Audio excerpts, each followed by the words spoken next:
Salve, salve pessoal, sejam todos bem-vindos de volta ao canal. Para quem não me conhece, eu sou Douglas Demoliner e vamos a partir de agora falar sobre esse domingo do Internacional depois de mais uma derrota no Campeonato Brasileiro. E como vocês puderam ver, foi uma madrugada tensa em Porto Alegre na chegada da delegação do Internacional. Torcedores da Guarda Popular estiveram no aeroporto Salgado Filho, protestaram contra os jogadores, contra comissão técnica, departamento de futebol e principalmente o presidente Alessandro Barcelos. Nós vamos repercutir tudo isso a partir de agora, então deixa teu like, ativa as notificações, compartilha o conteúdo e se inscreva no canal. Bora me ajudar a atingir a marca dos 20 mil inscritos, tá certo? Gente, foi uma madrugada tensa, o Internacional chegou por volta da 00:30, 20:50 da manhã, mais ou menos, no aeroporto Salgado Filho, e a gente pôde perceber, através das imagens registradas pelo Thiago Stormovski e também do Lucas Dias, que estiveram presentes lá no aeroporto Salgado Filho, de que o torcedor cansou. A torcida do Internacional não aguenta mais ver o que está acontecendo com o Internacional. E aqui a gente não está falando de técnica, a gente não está falando de tática, a gente está falando de postura. Nós estamos falando de estilo de jogo, de vontade dentro das quatro linhas.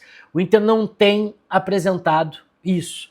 E essa é a grande preocupação. Isso é o que faz com que o torcedor acabe pensando numa possibilidade de rebaixamento para a Série B do Campeonato Brasileiro ao final de 2025. A gente tem 8 jogos ainda, 4 dentro do Beira-Rio e 4 fora. 4 vitórias dentro de casa garantem o Inter na Série A. Mas o que garante que o Inter vai vencer? O Atlético Mineiro no domingo, que o Inter vai vencer o próprio Santos no estádio Beira-Rio, que vai ser um confronto direto, tem o jogo contra o Bragantino, tem o jogo contra o Bahia, enfim, são os jogos que o Internacional tem ainda dentro de casa para conseguir reverter esse cenário. E o jogo contra o Bragantino é a última rodada, então tu imagina chegar na última rodada dependendo de uma vitória, dependendo, quem sabe, de resultados paralelos para escapar. Então o Inter precisa, pelo menos, uma vitória fora dos seus domínios. Precisa pontuar fora de casa. O Inter vai fora do Beira-Rio, tem uma postura muito ruim, joga muito mal, foi assim contra o Mirassol, foi assim contra a equipe do Fluminense. E aí chega no Beira-Rio, consegue resultados. Mas não dá. Só isso, não dá só isso. É muito pouco. E é por isso que o torcedor foi lá. A gente tem relatos de que a Brigada Militar fez um cerco à torcida do Internacional, não deixou que os torcedores chegassem perto, apesar de alguns terem conseguido, como vocês viram na imagem, chegar próximo do portão, cantar palavras de ordem contra o presidente Alessandro Barcelos, falar, né, que o time é sem vergonha, que os jogadores são sem vergonha. Então, alguns conseguiram, mas na maior parte houve uma ação da Brigada Militar que até divide se foi preventivo ou se foi muito ostensivo. Né? A Brigada Militar estava de madrugada fazendo essa segurança dos jogadores do Internacional e acabaram nem deixando, né, que os jogadores, né, tivessem esse contato com a torcida, que a torcida chegasse próximo do portão. Inclusive há o relato do Thiago Stormovski e também do Lucas Dias de que tiros de bala de borracha e gás, né, bombas de gás foram utilizadas para coibir a aproximação dos torcedores do Internacional junto aos atletas no desembarque da delegação no aeroporto Salgado Filho. Isso ia acontecer, né, gente? Isso era um fato que ia acontecer. A gente já trouxe aqui no canal em determinado momento, em outros momentos, a chegada da delegação do Inter depois de eliminações, de resultados negativos fora de casa, e a torcida nem compareceu em determinados momentos, né? Mostrando uma indiferença ao que estava acontecendo. Agora não dá mais. Agora faltam 8 jogos e o torcedor acabou demonstrando toda a sua insatisfação. Tá certo? A gente vai falar sobre a diretoria do Internacional a partir de agora, que admitiu né, o erro do planejamento nos bastidores lá no Rio de Janeiro antes do jogo contra o Fluminense. Mas antes eu quero falar sobre a Autopeças OK. Conheça a Autopeças OK, referência no Rio Grande do Sul no segmento, líder de vendas no Vale do Paranhana há quase 40 anos. Autopeças OK. Conheça também a plataforma de e-commerce da Autopeças OK, a OK+. Nela tu vai ter agilidade, tu vai ter gestão integrada, entrega fácil, enfim. Consulte a Autopeças OK e consulte a OK+, a plataforma de e-commerce que tu não vai te arrepender, seja para ti ou para tua oficina, para tua empresa, tá certo? Autopeças OK, siga @Autopeças OK e tem o QR Code também aqui na tela. Gente, avançando, eu quero falar com você sobre o departamento de futebol do Internacional que admitiu nos bastidores do Rio de Janeiro algumas questões, principalmente sobre erros de planejamento. A gente já vinha visto algumas dicas, principalmente dos jogadores, tá? O Bruno Henrique, em determinado momento, depois da vitória contra... Foi depois do último jogo, a vitória que o Inter conquistou contra o Sport, e ele acabou falando que, cara, o Inter tinha muita expectativa, o ano começou muito bom, só que a gente não tá correspondendo. Então isso acabou deixando, de uma certa forma, uma ideia errada de que o Inter poderia lutar pelos títulos, e na prática a gente tá vendo que não tá acontecendo. Então, o departamento de futebol também não está alheio a isso, e é bom que não esteja, né? E o Lucas Colar trouxe algumas informações durante a Maratona Mais que 45 no VDG, que são alguns pontos importantes. O Inter já admite que errou.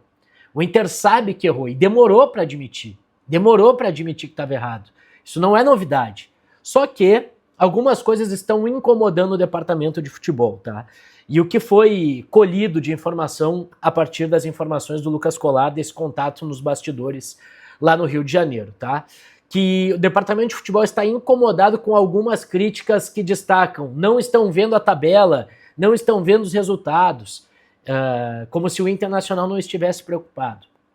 Um momento do Inter pede livrar o Colorado dessa situação de luta contra o rebaixamento. A partir daí, começar o planejamento para 2026. É isso que o Inter está pensando. O Inter está no modo sobrevivência. Vamos livrar as possibilidades de rebaixamento e a partir daí vamos pensar na temporada de 2026. Outro ponto importante, não é descartada mudanças no departamento de futebol para a temporada de 2026, e a gente já trouxe isso aqui. Todo mundo está sob avaliação, tirando o presidente que não pode sair, D'Alessandro, José Olavo Bisol, Mazuco, todo mundo está sendo avaliado.